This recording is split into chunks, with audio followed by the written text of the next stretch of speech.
हरे कृष्णा। सही भक्तों का स्वागत है आज की भगवत गीता क्लास में। तो पहले हम मंगलाचरण करते हैं।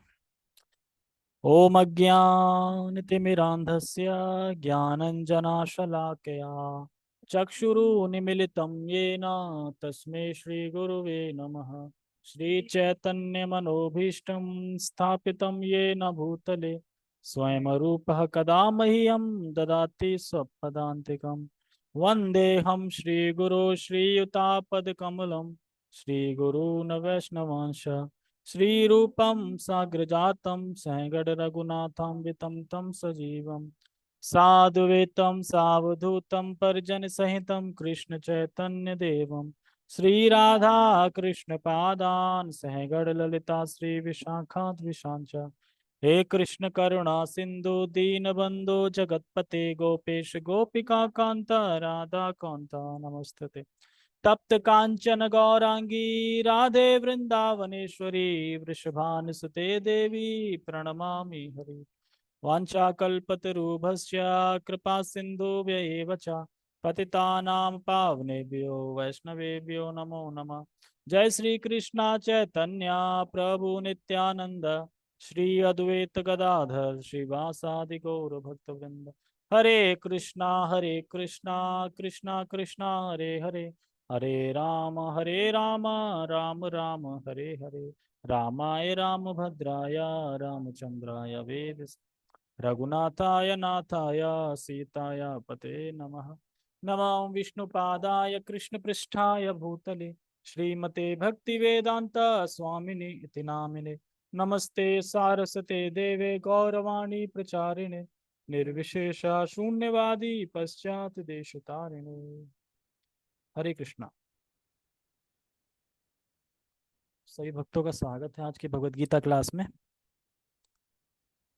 और हम भगवत गीता यथारूप से भूमिका पढ़ रहे हैं, श्रील प्रभुपाद जी का इंट्रोडक्शन, जिसमें हमने कल पढ़ा था कि ये ज्ञान परंपरा द्वारा हम तक पहुंचता है। तो परंपरा द्वारा क्यों, मतलब परंपरा से होने में क्या फायदा है और परंपरा में ज्ञान आने का क्या मतलब है। तो हमने सुना था कि साक्षात भगवान से आ रहा है और भगवान आदि भगवान है। उनके बाद ब्रह्मा जी आए, तब ब्रह्मा जी को ज्ञान दिया। ब्रह्मा जी ने फिर सबको बताया, यहाँ पे विस्तार किया उस ज्ञान का, 4 श्लोक का विस्तार किया, जो हम भागवतम के रूप में पढ़ते हैं, जो सभी शास्त्रों के रूप में पढ़ते हैं। तो अपने बारे में भगवान ही बता सकते हैं कि मुझे कैसे प्राप्त कर सकते हैं। तो इसलिए जो परंपरा, जो भगवान से ज्ञान आ रहा है, वो परंपरा में है और उसको हम फॉलो करेंगे तो प्रभाव भी पड़ेगा। वरना अपने इर्द गिर्द देख सकते हैं कि जो प्रमाणिक तौर से नहीं जुड़े हैं उनमें कुछ बदलाव नहीं है, वही लहसुन प्याज चल रहा है, सब कुछ चल रहा है, एक नाम के लिए गुरु है। जैसे कि मैं अपने सर का बताऊंगा। अ, मुझे 2 ढाई साल हो गए और एक गुरु वृंदावन के, वृंदावन में मैंने उनकी फोटो देखी थी, एक भागवतम क्लास में करने बैनर लगते हैं ना उसपे, तो वही फोटो उनके कंप्यूटर स्क्रीन पे रहती थी। तो मुझसे हो सकता है इन्होंने इससे कनेक्ट होंगे गुरु से। अब अचानक वो गुरु की फोटो बदल गई, दूसरे आ गए कोई। ये क्या है, मतलब अब गुरु दूसरे आ गए, मतलब स्क्रीन पे दूसरे गुरु आ गए। तो वो जो मुस्लिम भाई है ना, कि उन्होंने पूछा कि ये कौन है और पहले कौन थे। तो कह रहे ये तो वहां वाले हैं, कोई नीमच, पता नहीं कोई उनके गाँव वाँव के को कहीं के होंगे, है ना, बाबा या गुरु जो भी, वो है ये। तो कर ये क्यों लगा दिया कि अब ये सही लगे तो ये लगा दिया, मतलब उन्होंने किसी से कनेक्ट नहीं है, वो जो सही लगे तो लगा दिया बस, इस तरीके से। तो मैंने कहा ये है। तो लोग खाली फोटो फ्रेम के लिए भी गुरु का फोटो लगा लेते हैं। हम भी लगाते थे तब, हम भी वहीं से आए हैं, ऐसा नहीं हम अलग से कहीं जन्म लिया हमने, हम भी लगाते थे। लेकिन अब हम समझ गए हैं, अब नहीं लगाते हैं। अभी संडे को मैं लेट इस, जहाँ भी जो प्रमाणिक गुरु नहीं है, जो लगे हैं तो वे ऐसे ही लगे हैं ना। कौन फॉलो कर रहा है, कर रहा है लहसुन प्याज चल रहा है, सब चल रहा है, इंद्र सेम कर रहा है, कोई नहीं कर रहा है।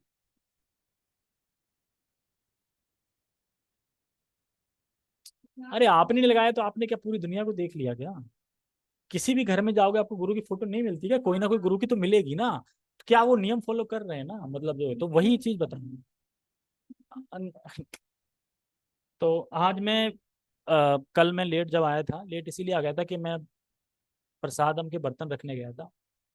और मैं सोच नहीं सकता कि एक बाल्टी भरी थी ना पूरी आपके सामने, बाल्टी भरी पूरी थी, हम ले गए वहां बाहर। तो जूस तो मुझे पता था कि बढ़ जाएगा, हमने 20 गिलास खरीदे बाहर से। जूस की तो लाइन लग गई तुरंत, वहां से लाइन हटके इधर लाइन लग गई, बहुत लाइन लगी थी शाम को, टेढ़ी मेढ़ी करके वहां तक गेट तक पीछे। तो जूस तो गया, हम पूरी, अरे लोग तो पूरी लेने ऐसे आए कि पूरी 2 सेकंड में भर भर के खत्म पूरी। मैंने कहा पूरी पूरी कौन लेगा, पूरी चली गई यार। चारों बाल्टी साफ एकदम, 5 मिनट के अंदर चारों बाल्टी साफ, कुछ नहीं बचा। लोग तो पालती वाले बैठ गए खाने के लिए, क्योंकि हमने कुछ प्लेट भी बची थी ना कुछ वाइट, तो ले गए थे कि प्रभु कह रहे मेरे कुछ जानने वाला नहीं तो उनको दे देंगे। तो दाल बची थी, कुछ राइस भी बचा था, और पूड़ी बची थी, और जूस बचा था। तो कम से कम 8-10 लोगों ने तो पा लिया था ऐसे बैठ के। और पूरी देखी तो पूरी लाइन बैठ गई वहां तक। मैंने बोला इनसे बोल दो प्लेट नहीं है हमारे, प्रसाद ही नहीं थोड़ा बचा था, इसलिए था। फिर सारे बाल्टी लेके हम वहां गए। तो वहां मिल गए इंद्रजीत प्रभु और देवेंद्र प्रभु। तो इंद्रजीत प्रभु कहते हैं कि कितने लोग हैं आप। मैंने कहा मैं हूँ और मेरे साथ एक वो थे तुषार प्रभु के भक्त थे, और 2 लड़के थे अपने वहाँ पे मोड़ बंद के। तो हम 4 लोग हैं। कह रहा अच्छा यार आप आ गए, वो आम लेके आना है ऊपर से अल्टर से। कितने, 400 किलो। 400 किलो, कल कल वो बनेगा जूस 400 किलो। कर 400 किलो रखना है, पर भाग्य देखो कि अभी तक रख ही नहीं पाए, अभी तक 100 किलो भी नहीं हो पाए, 50 किलो एक ड्रम भी नहीं है। वो खाली लेके घूम रहे हैं, कभी सीताराम के अल्टर में जा रहे हैं वहां नहीं मिल रहे हैं, कभी कृष्ण के अल्टर में जा रहे हैं वहां नहीं मिल रहे हैं, गौर टाइम जा रहे हैं अंदर ही अंदर से सीढ़ियों से। और हम सीढ़ी से ड्रम लेके गए। तो एक तरीके से इंद्रजीत प्रभु ने कैसे कैसे ड्रम भरवा लिया, तो हम लोग ड्रम लेके नीचे आए, किचन में रखा, दोबारा गए, फिर इधर नहीं हुआ, फिर इधर गए, मतलब चारों तरफ ढूंढ रहे कहीं मिल जाए। इंद्रजीत कह रहा है यार लेट हो गया, मैं रोहिणी इस्कॉन चले गए थे इसलिए नहीं हो पाया, वरना अभी तक तो हमने 400 किलो रख लिए होते। इतना 11,000 किलो आम आया, 400 किलो नहीं मिल पाया किचन में। तो उसके बाद फिर निराश होके जा रहे थे, तो मुझे नहीं, वो तो नीचे सड़ गए थे। जो अल्टर में लगा था ना वहां से बात हो रही। हाँ तो अल्टर वाले तो दे रहे थे शाम को, आप जाओ ऐसे करके खड़े रहो मिल जाएगा, कोई पन्नी दे रहा था, कोई टोकरी दे रहा था, उसमें भर भर के ले रहे थे। तो उसके बाद फिर मैं अंदर अंदर सीढ़ी पे गया, तो हार तक के ना देवेंद्र प्रभु एक जगह बैठ गए, इंद्रजीत प्रभु अंदर चले गए। मुझे भ्यास तो रहता कि ये रूम गुरु महाराज का है, लग रहा था एक अलग ही वाइब्रेशन। फिर उसके बाद प्रणाम किया, तो मैंने प्रणाम किया, तो फिर उसका इंद्रजीत प्रभु आए, ड्रम लेके आओ ड्रम लेके, ऐसे करके मैं गया तो इंद्रजीत प्रभु अंदर चले गए। फिर देखा मैंने गुरु महाराज का रूम, फिर मैं वहीं बैठा चैंटिंग करने लगा वहीं पे जब तक वो अंदर थे। फिर चैंटिंग कर रहा था, पूरी तो माला नहीं हो पाई थी, लेकिन फिर बीच में आ गए और गुरु महाराज के वहां से भर लिया ड्रम एक। वहां भी टोकरी लगी थी ना बहुत सारी, उसमें भर लिया, तो कह रहा चलो यार गुरु महाराज की कृपा हो गए है। शाम को रख लिया था, सुबह बनेगा उस दिन। हाँ, हाँ सुबह के लिए, हाँ सुबह बनेगा। सुबह। तो मैं ये सब ये बता रहा था कि सेवा कब मिल जाए कह नहीं सकते। तो उसके बाद प्रभु जी ने फिर मुझे टोकरी दी, कुछ आम दिए कि ले जाओ, बहुत बहुत धन्यवाद, आप हो, आप मिल गए इसलिए ले गए, क्योंकि हम दो कब तक लाते, हम जाते पता चला ड्रम गायब तब तक, है ना, कौन ले गया कौन का, कोई भीड़। वहां तो अपन मतलब वहां तो ये है ना कि कोई कोई ले जा रहा है, कोई कोई ले जा रहा है, कोई कोई ले जा रहा है, ये सब हो रहा था, अपने अपने मतलब ले जा रहे थे। किसी का नाम लिखा है वहां पे, बहुत सारी टोकरी रखी। तो कह रहे नाम क्या है, इंद्रजीत प्रभु, आपका नाम नहीं है प्रभु जी, मतलब कुछ नाम भी लिख के आए ऊपर से कि इनको दे देना। वो सुबह के आम थे, वो मेरे सामने ही उसमें खराब हो गए थे। हाँ वो जूस के लिए, वो जूस वूस बन जाएगा थोड़ा बहुत, लेकिन खाने के लिए नहीं थे वो, ठीक है। तो मेरा पर्पज ये है बनाने का कि जब हम सेवा करते हैं तो फिर चीज में थोड़ा आकर्षण बढ़ता है किसी चीज के लिए। तो कल हालत तो खराब हो गई थी, ऊपर सीढ़ी पे नीचे वो भी ड्रम लेके गए ना, बड़े बड़े भारी भारी।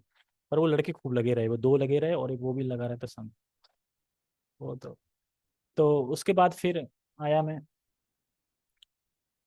तो मैं इसलिए ये बता रहा हूँ सब कि गुरु महाराज के जब मैं रूम एंटर हुआ तो ऐसा फील हो रहा था कि गुरु महाराज हैं वहां पे। मतलब माहौल ही लगता, वहां पे एक माता थी जो माला करनी थी, और एक प्रभु जी बैठे थे थोड़ा अलग, एक माला थी। और बढ़िया फैन चल रहा था सीट पे, मतलब गुरु महाराज के था, चरणों की फोटो थी उस पे और चारों तरफ वो था, पंखे लगे थे बड़ा डिजाइनदार, है ना, अब जाएंगे तो सभी देखेंगे ना, है ना। तो इस तरीके से देखो तो शाम शांति सी लग रही थी, बिल्कुल एकदम चिल लग रहा था। काश कि गुरु महाराज स्वयं वपु रूप में होते वहां पे, और फिर मौका मिल जाता जाने का आम के, तो सोचो दर्शन हो जाते सच। हाँ तो आप तो माताओं के संग चली गई होंगी ना, माताएं गई होंगी ऐसे। मतलब देख लिया मैंने, अभी आपने नहीं देखा ना एक बार भी, अंदर ही अंदर है, अंदर ही अंदर अल्टर से। क्योंकि हमने सुबह भी सेवा करवाई थी ना, सुबह जब गए थे ना, तो सुबह सेवा ये थी कि नीचे से डलियों में भर के देना है पुजारियों को अल्टर में, तो वो फिर सजाएंगे। और टाइम कितना था, मंगल आरती में पट जब बंद होते हैं ना, खुलने तक यानी दर्शन आरती तक, इतने में सजाना था पूरा अल्टर आमों से। नहीं, वो सुबह सजा था, जो पौधों से सजा था ना, वो मंगल आरती में सजा था, मंगल आरती का दर्शन आरती में हटा दिया था वो।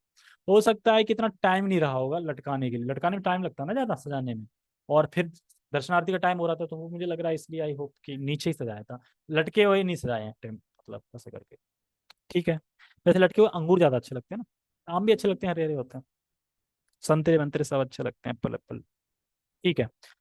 तो ज्ञान जो है वह है परंपरा से। एक मिनट में देख लूं कि कोई है भी जोम पे या नहीं। हाँ है।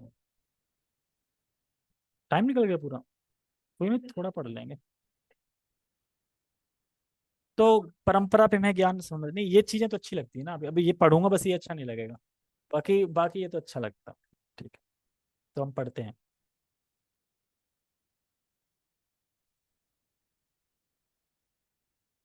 हमें ज्ञान को परंपरा के उपयुक्त स्रोत से ग्रहण करना होता है, जो परम आध्यात्मिक गुरु साक्षात भगवान से प्रारंभ होती है, और गुरु शिष्यों की यह परंपरा आगे बढ़ती जाती है। बढ़ती जाती है, क्या मतलब है? और उसका गुण क्या है बढ़ने का? तो भगवत गीता का ज्ञान, ये जो भगवत गीता का ज्ञान है, ये मैंने आपको दिया, मैंने नहीं दिया, भगवान ने दिया। और ये क्या है? ये क्या है? पेन पकड़ो, आप उनको दे दो, अब आप उनको दे दो, अभी आप उनको दे दो। ठीक है, अब आपसे पूछना है, पेन आपको किसने दिया? प्रैक्टिकल बताओ किसने दिया। लेकिन आपको ये तो पता है कि आया कहाँ से? मेरे थ्रू ही आया, मतलब मिला उनके हाथ से, लेकिन आपको ये तो पता ना कि मुझसे आया एक तरीके से। तो उसी प्रकार से परंपरा से ज्ञान भले ही हमें प्रभुपाद दे रहे हैं, लेकिन वो आया कहाँ से, हम ये कहाँ से कनेक्ट कर पा रहे हैं? कृष्ण से आया है ज्ञान सीधा। तो ये चीज यहाँ पे समझा रहे हैं कि परंपरा आगे बढ़ती जाती है। जैसे जब हम वृंदावन गए थे तो पहली बार फर्स्ट टाइम, तो इस ग्रेस रसराज प्रभु जी ने खेल खिलाया था, सबको एक रेलगाड़ी की जैसा लगा दिया था, और सबको क्या करना है, पीछे वाले से ऐसे करना है, और कुछ स्कूटर चालू करना है ऐसे करके, और स्कूटर चालू करना है ऐसे करके, वो फिर उसको करेगा, वो उसको करेगा, सेम टू सेम। और लेकिन अब कहाँ कहीं किसी ने अगर चेंज कर दिया तो परंपरा चेंज हो गई। सेम परंपरा का मतलब है कि सेम सेम चीज होनी चाहिए ना, मतलब वो उसको और वो फिर पीछे नहीं देखेगा, वो आगे करेगा, वो आगे करेगा, वो आगे ऐसे चलता चला जाएगा। तो परंपरा यही है कि कुछ भी चेंज नहीं करना है, इसीलिए हमारे कृष्ण भावनामृत में ये एक अच्छी चीज है। हर कोई गुरु बन सकता है। चैतन्य महाप्रभु कहते हैं कि जारे देखो तारे कहो कृष्ण उपदेश, हमारा आज्ञा गुरु हो तारे देश। मतलब कि जिसको देखो उसे उपदेश दो कृष्ण का, क्या जो मैंने बोला है। देखिए, सभी धर्मों का परित्याग करके भगवान की शरण में जाना चाहिए, और भगवान में मन लगाना चाहिए, भगवान की पूजा करनी चाहिए, तो आप गुरु हो गए, क्योंकि आप सच बोल रहे हैं। फिर कोई बोले कि भगवान के अंदर कोई निराकार बोल रहा है, तो वो ज्ञान है एज इट इज। ज्यादा होशियारी नहीं करनी है, जो बोला गया है वही बोलना है। होशियारी मतलब कि अपना नहीं मिलाना है कुछ, अभी इसमें आएगा आगे, कि अपनी टीका टिप्पणी नहीं करनी है, कहने का मतलब अपना टीकी टिप्पणी कर देंगे तो वो ज्ञान एज इट इज नहीं होगा। तो समझ में आया आपको? तो प्रभुपाद जी की वजह से हमें ये परंपरा का ज्ञान यथावत प्राप्त हो रहा है, तो बहुत बड़ी कृपा है शिला प्रभुपाद जी की, कि हमें इस परंपरा से यथावत ज्ञान प्राप्त हो रहा है। जब शिला प्रभुपाद जी मॉर्निंग वॉक में उनके लेक्चर सुनो, वो ऐसे निशाना मार रहे हैं वैज्ञानिकों पे, कुछ धाए धाए गोली मार रहे हैं एक के बाद एक। वैज्ञानिक ये कहते हैं वैज्ञानिक मूर्ख हैं, ये हैं दुष्ट हैं, सोचते नहीं है। मतलब कि वो अंतरिक्ष यान में क्या उड़ा रहे हैं, वो हवाई जहाज रॉकेट ये सब उड़ा रहे हैं, उन्हें नहीं पता कि इस आकाश के अलावा एक और आकाश है, वहां की नहीं पता कि उसमें भी उड़ा सकते हैं, उसमें भी उड़ सकते हैं। वहां का कोई होश नहीं, बस यहाँ उड़ाए जा रहे हैं, उड़ाए जा रहे हैं, नीचे कर रहे हैं। तो वो तो उसमें डांटते रहते हैं, उनके शिष्य है ना, वो बताते रहते हैं यहाँ फलाना ये वैज्ञानिक ये कर रहा है रिसर्च, वो ये रिसर्च कर रहा है, और फिर उसमें देखो टिप्पणी देखो उनकी, एक से एक चीज बताते हैं, हाल धो के रख देते हैं वैज्ञानिक को। बिल्कुल। ठीक है। छात्र के रूप में अर्जुन भगवान कृष्ण से शिक्षा ग्रहण करता है, और उनका विरोध किए बिना वह कृष्ण की सारी बातें स्वीकार कर लेता है। लेकिन हम तो विरोध कर रहे हैं कि अर्जुन ने विरोध किया। अर्जुन ने बोला हम कैसे मान लें, आपने सूर्यदेव को ज्ञान दिया, आप तो हो मेरे संग जन्मे हो, है ना, पढ़े लिखे हो, हम तो साथ साथ हैं, आपने कहाँ से? तो ये तो विरोध कर दिया। लेकिन यहाँ पे कह रहे हैं कि अर्जुन भगवान कृष्ण से शिक्षा ग्रहण करता है और उनका विरोध किए बिना वह कृष्ण की सारी बातें स्वीकार कर लेता है। लेकिन हम तो विरोध उठा रहे हैं यहाँ पे, तो कैसे समझे इसको? देखो जब शिला महाराज परीक्षित को जब सुखदेव गोस्वामी सुना रहे थे, तो वो कह रहे थे आप जो चीजें बता रहे हो ये तो एक पागल हाथी की तरह बता रहे हो। जो हाथी है स्नान करता है और फिर बिगड़ जाता है, यानी जीव है वो गंगा में नहाते हैं और मतलब ठीक हो जाते हैं, उसके बाद फिर गलत काम करते हैं। तो ये अब क्या बता रहे हैं कि क्या है ये? तो वो भी ये विरोध कर रहे हैं। किसका? सुखदेव गोस्वामी का। और यहाँ तक कि राजा युधिष्ठिर जब उन्हें उन्हें बताते हैं, नारद मुनि या फिर कौन बताते हैं कि ये जो हिरण्याक्ष हिरण्याक्ष है ना, ये जो जय विजय उनका पतन हो गया, वो नीचे आ रहे हैं, तो कह रहे हैं पतन हो गया, ऐसे कैसे हो सकता है, बैकुंठ से लोग से कौन गिर सकता है? तो वो भी यहाँ पे विरोध कर रहे हैं। तो ये सब विरोध नहीं है, ये सब संशय है। विरोध और संशय में अंतर होता है। संशय मतलब होता है कि मेरा संशय, आप निराकरण करो इसका। विरोध होता है मैं आपकी बात नहीं मान रहा हूँ, सहमत नहीं हूँ आपकी बात से। समझ में आ रहा है संशय विरोध में? तो संशय विरोध में यही बता रहे हैं कि विरोध क्या था। अर्जुन ने विरोध नहीं किया था, अर्जुन ने संशय किया था। संशय और विरोध में अंतर है। तो महान संशय उपस्थित हो सकते हैं आपको, जैसे कि महान महान मैंने अभी दो नाम लिए, महाराज परीक्षित और युधिष्ठिर महाराज। संशय प्रस्तुत हो सकते हैं, लेकिन वो विरोध नहीं है, वो संशय है। संशय का मतलब है कि तो कहने का अर्थ यह है कि आंख मूंद के विश्वास नहीं करने चाहिए। संशय से उठाओगे ना, समझ में नहीं आया ये कैसे। मतलब ये नहीं कह रहा हूं आप गलत हो, मुझे समझ में नहीं आया, मेरा संशय है तो इसका निराकरण कीजिए। नहीं तो फिर जो गुरु ने बता दिया वो मान लिया आंख बंद करके, तो फिर देखो विरोध नहीं करना है बिल्कुल भी। तो इसका मतलब आंख मूंद के मान लो जो बोला जा रहा है। हम्म? संशय करना गलत बात नहीं है, संशय का बने रहना गलत बात है। संशय आया तो डिस्कस कर लो उसका, है ना।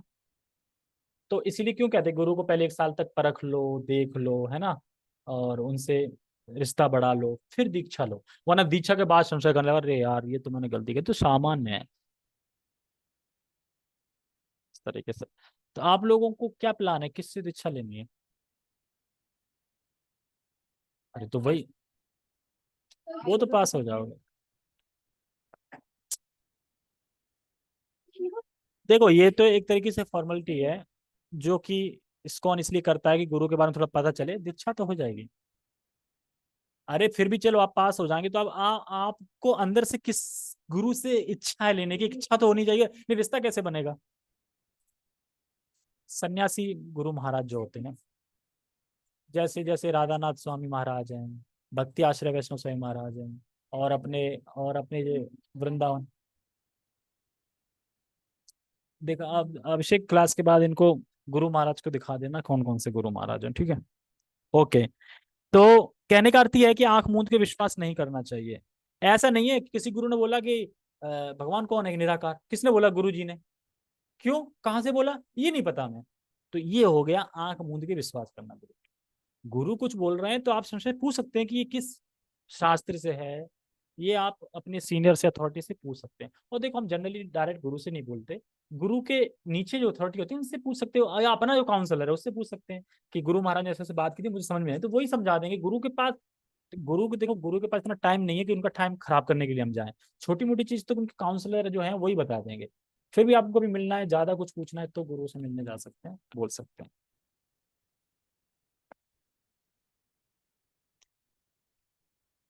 ठीक है, कहाँ पे थे? परंपरा में कहाँ से आ गया हम दोबारा? परंपरा में, हाँ, सही तो थे। किसी को भगवत गीता के एक अंश को स्वीकार करने और दूसरे अंश को अस्वीकार करने की अनुमति नहीं दी जाती। हमें भगवत गीता को बिना किसी प्रकार की टीका टिप्पणी, बिना घटाए बढ़ाए तथा विषय वस्तु में बिना किसी मनोकल्पना के स्वीकार करना चाहिए। अर्ध कुकुट न्याय, क्या मतलब है इसका? अर्ध कुकुट न्याय, अर्ध माने क्या होता है, न्याय माने? न्याय मतलब न्याय नहीं समझते? हाँ न्याय। और कुकुट माने मुर्गी। कुकुट माने मुर्गी। मुर्गी। अर्ध कुकुट न्याय मतलब कि अर्ध कुकुट न्याय का मतलब होता है कि जो चीज मुझे पसंद है, अच्छी है मेरे लिए, उसको स्वीकार करना, और जो अच्छी नहीं है उसको फेंक देना या निकाल देना। तो अर्ध कुकुट न्याय का मतलब है कि आधी चीज को स्वीकार करना, आधी को नहीं। मतलब कि अंडे देता है पीछे से मुर्गी, तो वो हिस्सा स्वीकार करेंगे। अब ये दाना ना खिलाना पड़ता है, खर्चा तो सर को फेंको, काट के फेंको इसको, तो अंडे मिलेंगे? नहीं मिलेंगे। तो इसको बोलते हैं अर्ध कुकुट न्याय। तो ये यहाँ पे प्रोपा जी समझा रहे हैं कि कुछ लोग क्या करते हैं, गीता के एक भाग को तो स्वीकार करेंगे, कर्मण्यवादिका, मतलब कर्म करो ये स्वीकार कर लेंगे, लेकिन आगे बोलते हैं कि फल की आसक्ति मत करो, फल का स्मरण मत करो, फल तो मैं देने वाला हूँ, फल की इच्छा मत करो। तो वो नहीं स्वीकार करेंगे। क्या स्वीकार करेंगे? एक भाग। समझे? तो ऐसे लोगों को कृष्ण कभी प्राप्त नहीं होंगे, क्योंकि अर्ध कुकुट न्याय की तरह से चलते हैं। आधा स्वीकार करेंगे, आधा स्वीकार नहीं करेंगे। जो हमें अच्छा लगता है हम उसको स्वीकार, मतलब भगवत गीता में जो अच्छे श्लोक हैं उसको हम स्वीकार कर लेंगे, जो अच्छे नहीं है ना कर लेंगे। जैसे वृंदावन के कृष्ण, वो हम स्वीकार नहीं करते, वो अच्छे नहीं है। भगवत गीता के हाँ वो अच्छे थे, द्वारका के अच्छे, वो अच्छे नहीं थे कृष्ण, हमको बिल्कुल पसंद नहीं आया कि उन्होंने द्रौपदी का चीरहरण पे पहुंचे नहीं, ये क्या है। नहीं सॉरी, वो जो वृंदावन में लड़कियों के कपड़े पड़े चुराते थे, ये सही नहीं है इस कृष्ण। तो आधा स्वीकार कर रहे हैं, आधा स्वीकार नहीं कर रहे हैं, तो यही बता रहे हैं। इसी को अर्ध कुकुट न्याय बोलते हैं, मतलब आधा स्वीकार करना, आधा नहीं। जो मेरे मतलब का है, अच्छा है, वो मैं स्वीकार कर लूंगा, जो मेरे मतलब का नहीं, अच्छा नहीं है, उसको स्वीकार नहीं करूंगा। ये चीज है। और इसमें बता रहे हैं कि टीका टिप्पणी, तो टीका टिप्पणी का, अब टीका तो प्रभुपाद जी ने भी लिखी है, और हमारे पूरे उसमें परंपरा में तात्पर्य लिखे गए हैं, टीका लिखी है। तो क्या मतलब टीका टिप्पणी करनी चाहिए? मतलब अपनी मनोकल्पना टीका टिप्पणी नहीं, अपना मनोभाव की टीका टिप्पणी नहीं करनी चाहिए। और अगर मान लो इस श्लोक में लिखा है सर्वधर्म परित्यज्य माम एकम शरणम व्रजा, भगवान की शरण में जाओ, सभी धर्मों का त्याग करके जाओ, और यही लिखे तो ये तो अनुकूल है ना, जो भगवान बता रहे हैं वही लिखा है। तो आचार्य वही लिखते हैं कि भगवान क्या बताना चाह रहे हैं, उसको समझाने, हमें समझाने के लिए उसके लिए टीका लिखते हैं। हम इस श्लोक से तो समझ नहीं पाएंगे।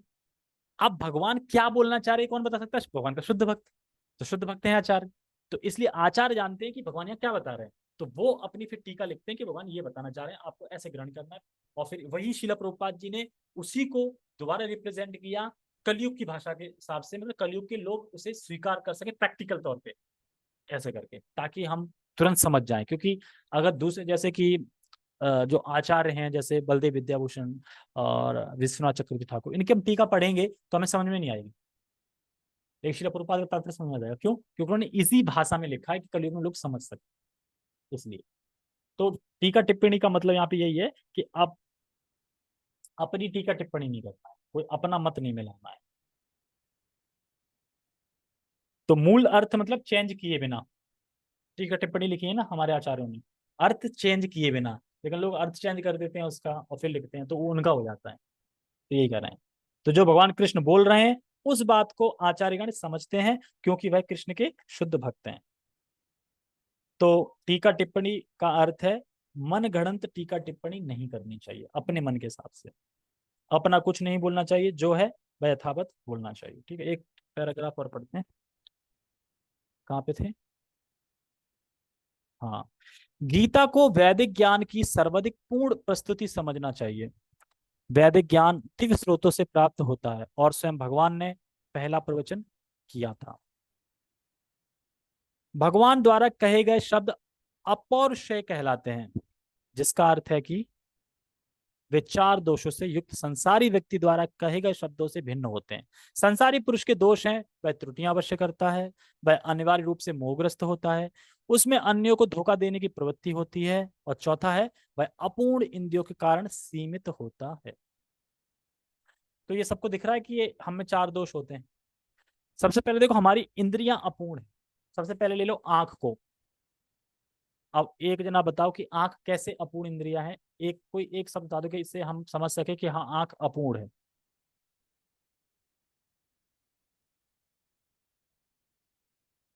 अंधेरे में देख नहीं सकते। ठीक है, ओके। और और प्रैक्टिकल बताएं तो, क्योंकि अंधेरे में तो सबको पता, देख नहीं सकते, और प्रैक्टिकल के उजाले में भी ना दिखाई दे, ऐसा कुछ है क्या? अरे दीवार है तो कैसे देखेंगे दीवार के पास? तो नहीं, दिव्य दिव्य होंगी तो वो तो फिर दिव्य शरीर होगा, वो तो फिर हम धाम में होंगे। मतलब ऐसा कोई एग्जाम्पल दो ना कि जिससे आंख देख रही है फिर भी नहीं देख पा रही है उस चीज को। अच्छा, अपनी नाक का ये भाग देखो, देखो अपूर्ण है कि नहीं फिर आंख? यही नहीं, नाक नहीं देख पा रही अपनी, बता, अपनी पलक नहीं देख पाती। और एक बताऊं, जब हम स्टार्टिंग के जो कोर्स होते हैं ना, डीवाईएस वगैरह, उसमें कुछ ऐसे चित्र प्रस्तुत किए जाते हैं, आप देखोगे तो समझ नहीं पाओगे कि क्या, मतलब आप कहोगे वो नहीं होगा पर कुछ और होगा वो, मतलब देखने के बाद भी आप धोखा खा जाओगे क्या है ये। देखें बहुत से कुछ कुछ चित्र वैसे नहीं आते हैं, एक तो कुछ वैसे चित्र आते हैं जो पेड़ में होते हैं, कुछ ऐसे भी आते हैं जो एकदम देखते ही हिल रहे होंगे, चल रहे होंगे, लेकिन ऐसे चल नहीं रहे होते वो, ये तुरंत ही देखते में चलने लगेंगे ना, चलते हुए दिखाई देते हैं, जैसे कुछ झुक झुक ऐसे होता रहता है ना, उस टाइप के चित्र बहुत सारे होते हैं। एक रोड का होता है कि रोड पे कुछ ऐसी पेंटिंग करने लगेगा गड्ढा है, और आप यही कहोगे गड्ढा है, लेकिन वो गड्ढा नहीं होता।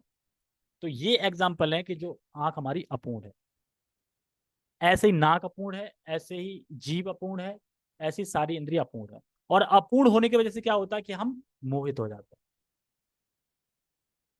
तो यही कह रहे हैं यहाँ पे कि जैसे जीभ अपूर्ण है, जैसे रसगुल्ला खा के कुछ क्या खाओ तो कैसा लगता है, कौन सी चीज है जिसे खा के फिर वो मीठा, जैसे कि कुछ मीठा खा लो और उसके बाद फिर पानी पियो तो कैसा लगता है? टेस्ट नहीं लगता पानी का।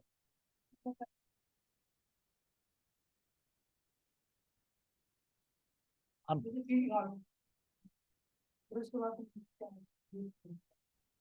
तो मीठा नहीं लगेगा, तो मीठी मीठी चीज होगी दोनों, वैसा एग्जाम्पल नहीं मिल रहा। रसगुल्ला खाओ फिर चाय पियो, मीठा नहीं लगेगा। और अरे एक चीज है ऐसी, जैसे खा के बिल्कुल फीका लगता है, पानी अच्छा नहीं लगता है पीने में, कड़ा। हाँ, दही के बाद पानी पी के देखो, तो क्या पानी का टेस्ट बिगड़ेगा? पानी तो वही है। तो जीभ हमारी अपूर्ण, अपूर्ण है।